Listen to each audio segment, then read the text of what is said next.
All right, in this video, I'm going to be doing my full review of the Dell XPS 9310 2021 edition. And you might notice compared to last year that this looks pretty much identical, but towards the end of the video, when I give my final thoughts, I'll tell you why this is a much better computer than last year's, at least from my personal experience with last year's model and this year's model. So starting off with the build quality and design. So we're still getting the nice aluminum finish on both the top and bottom. We have these rubber pads here on the bottom to keep the laptop just a little bit elevated off the table to help with the airflow as well as with the speaker, so they're not directly on the table. And also helps from keeping the laptop from being, sliding around. So it does grip it pretty well. We still get the nice carbon fiber finish on the inside. Like I said in my unboxing, I don't think they changed the carbon fiber material or processing compared to last year. I think that might have been a little bit redundant, but I do think this is an improvement from their 2019 models and before, where that one just felt really grimy and just gunky after a while. But this carbon fiber it's a lot smoother and it feels to be a little bit more resistant to stains and whatnot. But the overall design, I think it's pretty much identical to last year. So don't break what's broken. I don't know the phrase, but you guys know what I'm trying to say. I'll have the phrase up here on the screen. One thing I do want to note is the color. So Dell also offers a white interior and it looks so good, but I just wish they didn't make you pay extra for it. I think it's like an extra $50 or $100 to get the white interior, and it looks so much better. But I personally would not pay an extra $50 to $100 just to get white on the inside of your laptop, even though it does look good. But yeah, that's the overall design of the Dell XPS. So there's 4 different display models that you can choose from, and I'm not trying to make this sound more complicated than what it really is. It's actually a pretty simple options that you have. So on the 949 model, the base model, you get the 1920 by 1200, so it's full HD plus. But unfortunately with that model, you don't get the touchscreen. Then moving up from there, you still get the same exact display, but with touchscreen capabilities. Then from there, you have the 3.5K OLED display, which I think is a very interesting resolution. I don't know the numbers off the top of my head, but I know that it is 3.5K. And then from there, I believe you have a 4K plus. It's actually UHD plus. I don't know the numbers off the top of my head. Unfortunately, that panel is not OLED, but it is still touchscreen. You just have a much higher resolution. So those are the display options that you have. So for me personally, I would say for most people, just get the 1920 by 1200, the full HD plus with the touchscreen capabilities. But if you don't think you're going to use the touchscreen capabilities, just get the base model. Don't worry about any of the other options that I just said. Also, they all do come with 100% sRGB in the color space. Now, moving on to the unlocking methods, we still have Windows Hello with the facial recognition here on the top. Then we also have the fingerprint sensor, which I think it's a fingerprint sensor, right? It's going to work 99.99% of the time. And then you have the traditional way of typing in your password in order to get into your laptop. So with all those 3 different combinations with the unlocking methods, they're really solid. You could choose whatever biometric you want. If you are against biometrics, use the keyboard. So now I want to move over to the webcam and the microphone. So what I'll say is that the microphone sounds really, really crisp. I think people might be impressed when you start talking on this and be like, do you have a professional mic? You'd be like, no, I'm just using the laptop speakers. The microphone sounds really, really good. The webcam, average at best, nothing to rave over, but take a look for yourself. All right, so this is the microphone and camera test on the Dell XPS 9310.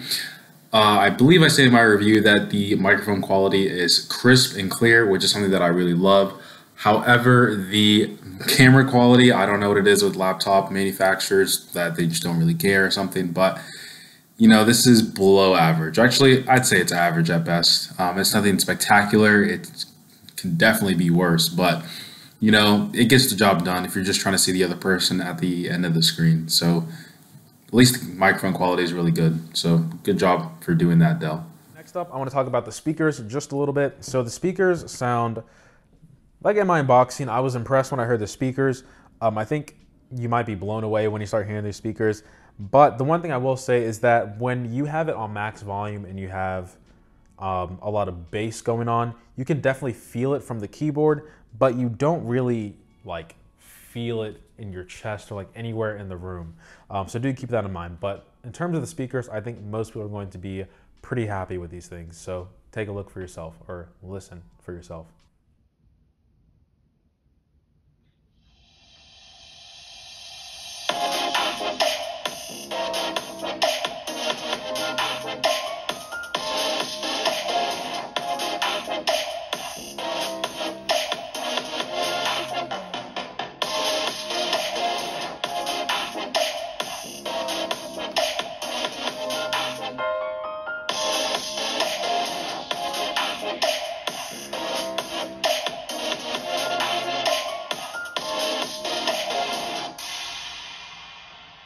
All right, now let's move over to the ports real quick. So we have a Thunderbolt 4 port with a micro SD card slot. And then moving on to the other side, we have another Thunderbolt 4 port with a headphone jack. So it's nice that these aren't just regular USB-C ports. We have the actual Thunderbolt capabilities in them.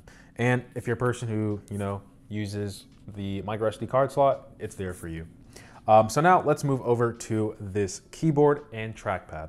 So the keyboard, I'll say this again, even though I haven't said it yet in this video. Dell XPS lineup with their keyboards are really, really enjoyable to type on. And the way I will describe it is they're soft in the sense of you won't feel fatigued typing on this keyboard. Like I feel like I can type very long sessions typing on this keyboard. It really just feels like you're typing on pillows, like feathers, like that. It just feels so good typing on this keyboard. And I think with its whole compact design, because I know with some 13-inch laptops, there's a little bit of an extension on both sides, so it just feels like it's kind of wasted space, even though not really, because that space is being used in the bottom with all the stuff that's powering the machine. But the keyboard is just, you're gonna be, usually I say keyboards are subjective, but I think a lot of people are going to like this keyboard. If you're a person who likes like a clicky or a loud keyboard, maybe you won't like this, but for people who are going to do like long writing sessions, I think you're gonna be pretty pleased with this keyboard. Also, the backlighting is very powerful. I don't think you're gonna have any complaints at night. It's really legible. So moving on to the trackpad, as you can see, it's long. It's about the length of the spacebar and the Alt tab, the Alt key as well. So, I mean, I have no complaints with this trackpad. There's nothing much I can say about it. It is more of a dolphin mechanism, although it feels like you can click pretty much anywhere, but, oh wow, I'm clicking like crazy. It's a lot easier to click towards the bottom than it is at the top, but you can click pretty much anywhere you want on the keyboard, which I think is pretty nice for a Windows laptop. So what else do I need to talk about? Battery life. Battery life is, I think I chose the wrong configuration. So I got the i7 model and this lasts me about 4 to like 4.5 hours. And the reason why I say 4.5 is because I've said this before in my Windows laptop reviews. Actually, I think this might be the first time I'm ever saying this. And it's that whenever Windows decides to go into its low battery saving mode, when it has that little leaf, for me, it just feels like the computer chugs through everything if you're doing anything other than like web browsing or anything basic. So I usually just crank it up right above that when it forces itself to go into battery saving mode, and then it lasts me like 15, 20 minutes, then it's dead. So I would say if you can probably push this thing to 4.5 hours, that's probably all you're gonna get. But with that being said, it's 52 watt hour battery. I do think if you get the i3 or the i5 versions, you'll be okay. You'll probably get much better battery life, but I think with the i7, I mean, this thing is pulling in some serious juice or something. So do keep that in mind for the i7 model. Am I forgetting anything else? Price. So, upgradability. I completely forgot about that. So there is a M.2 slot that you can upgrade yourself. And I didn't even finish the specs properly. So this has the option to go from 8 gigabytes all the way up to 32 gigabytes. You have the option from going from a 2.5, an M.2 slot with 256 gigabytes of storage all the way up to 2 terabytes. But in my recommendation, if you have the tools to upgrade, or I should say upgrade, I'm thinking too fast. If you have the tools to open up this laptop and upgrade it yourself, you should just get the base model and then put in your own M.2 slot. That way you can save yourself a lot of money. However, if you don't have the tools, if you can buy them, do that and then upgrade it yourself. But if you don't have the tools or the means to upgrade it yourself, you just got to pay that extra tax of having Dell have Dell have a much bigger storage capacity in the device for you. But it's nice that the M.2 slot is upgradable and serviceable. So wrapping things up, why did I say that this is a much better laptop than last year when everything was pretty much the same? So the reason why I'm saying this is because last year with the Dell lineup, the 13, 15, and 17, that was a little bit weird. I had problems with all of them within the very first week. The 13-inch gave me the most problems out of them all. Last year, the Face ID, not Face ID, that's so disrespectful to say. I can't believe I just said that.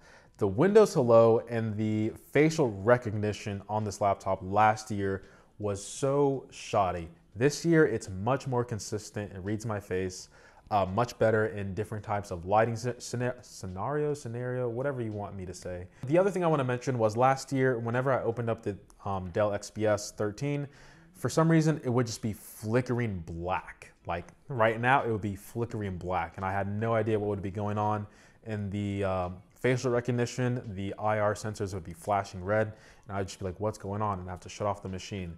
That hasn't happened to me at all yet, although I don't think it's gonna happen because I'll get into this a little bit later.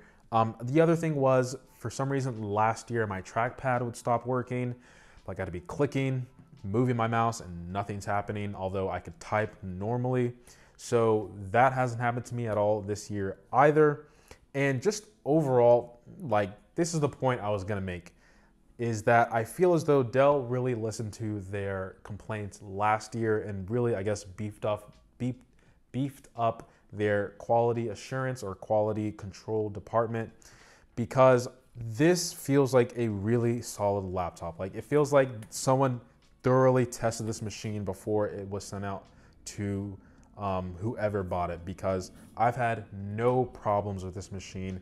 And I think now I can say that I recommend the Dell XPS just because the quality control this year has been really, really solid. And it's a really good productivity laptop. And I think the 13-inch size, like I said, it's a lot smaller than what people think. And I really do love the design that Dell has for the XPS lineup. And if you want the 2-in-1, go ahead and get that one, but I can't flip it back because I don't want to break the screen. But I am really happy with this Dell XPS that they put out this year. And on top of that, it's with the internal refresh with much powerful components with the 11th series. Like I said before, it's a little bit disappointing that they don't have any AMD options, but maybe next year, a couple of years, we're gonna see that, but who knows? So with all that being said, guys, this is my free-flowing, unscripted review of the Dell XPS. Let me know what you guys think of this style of review. I think, should I say unedited? No, I'm definitely gonna edit some stuff out, but I appreciate every sub, like, and comment. Let me know what you guys think of the Dell XPS if you're picking it up this year. But yeah, this outro is so awkward because usually it's like coherent practice, but who cares? Appreciate every sub, like, and comment. And as always, guys, much love. Good laptop.